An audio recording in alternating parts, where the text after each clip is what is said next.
Greetings and welcome to a Prayerful Pause. I am Nancy Woodworth-Hill and amongst other things, a spiritual director. Today we will look at the practice of writing a gratitude letter.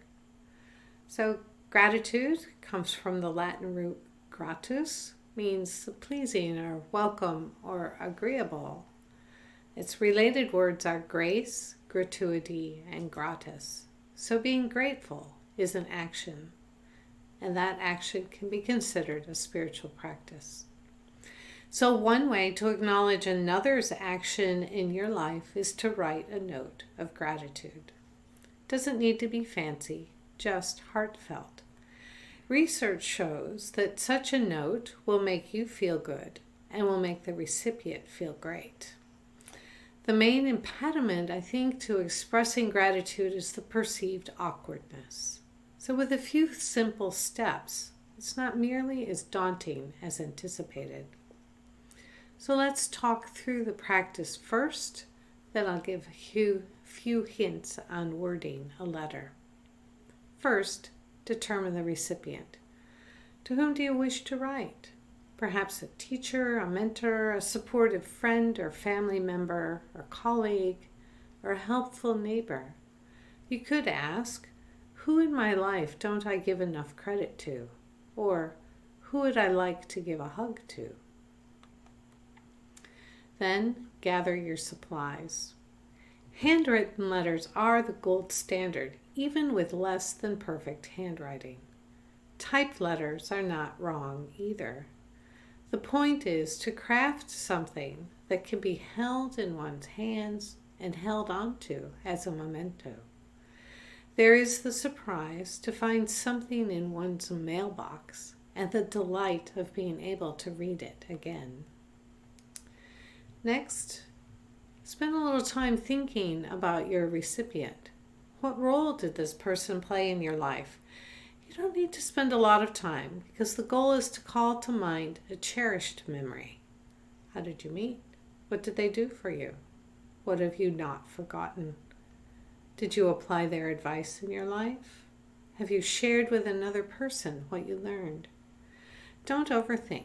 Just jot down a few points and don't even need to answer all the questions I asked. One or two is plenty. So a gratitude letter is not meant to encapsulate the whole of your relationship. You can give thanks for one specific thing. Next, it's time to sit down and write. If you wish, you can start with a reason for writing, or just start with thank you. Then tell the person why you are grateful. So here's where you use your notes. You may choose to tell more about the words or the action the person used, where you were, what was said or done, how it made you feel then or now. Don't worry about using flowery language. Just write from your heart. And then finish strong and with gratitude and a compliment. What does this favor or event say about the person? So wait to compliment them. Is it indicative of their kindness or generosity or another quality? State this. Perhaps add a wish for the future that you can meet again or return to where you met or something else. And finally, keep copies. Take a photo, scan, or make a written copy of the letter before sending it. These copies can be gathered together and used as a reminder that there are people who make our lives better. So now that we've made the process into a set of steps, let's acknowledge that the main impediment to expressing gratitude is the perceived awkwardness, just sitting down to do it. With a few simple guidelines, it's not nearly as daunting as anticipated. So start by addressing the person. My darling husband, wife, or partner. My dearest aunt or uncle, or a friend. Dear sir or madam, if and don't know the person's name. Dear Mr. or Mrs. or Dr. or Professor, last name. Just use an appropriate form of address. Introduce yourself if you need by giving a brief sentence to create a connection. So something like, I was your ER patient on such and such a date who was suffering from such and such a condition. I was the recipient of a college scholarship for something very simple to connect yourself to this person if they're mostly a stranger to you. Explain how you were helped personally or professionally. What happened? Describe the support and how you were impacted then and or now. You may include a time frame and a compliment.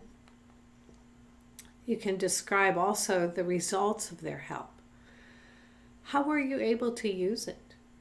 What struggle did their help alleviate? How did their help change you? How do you now see the value of family or friends in your life? Has that changed? Have you been able to pass their kindness on to others?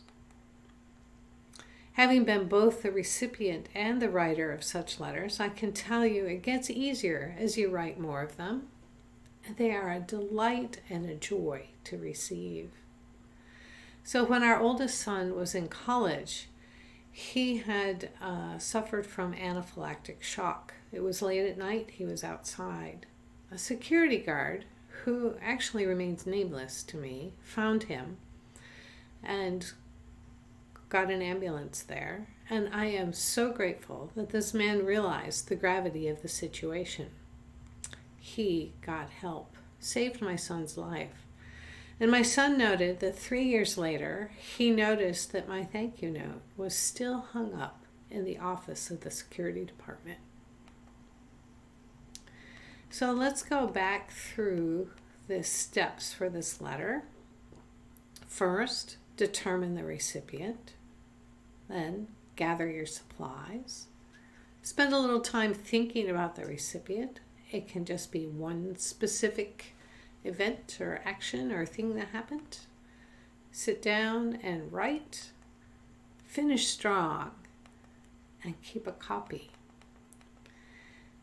If you have found this video helpful, please consider sharing it as one way to support this ministry. Go in peace.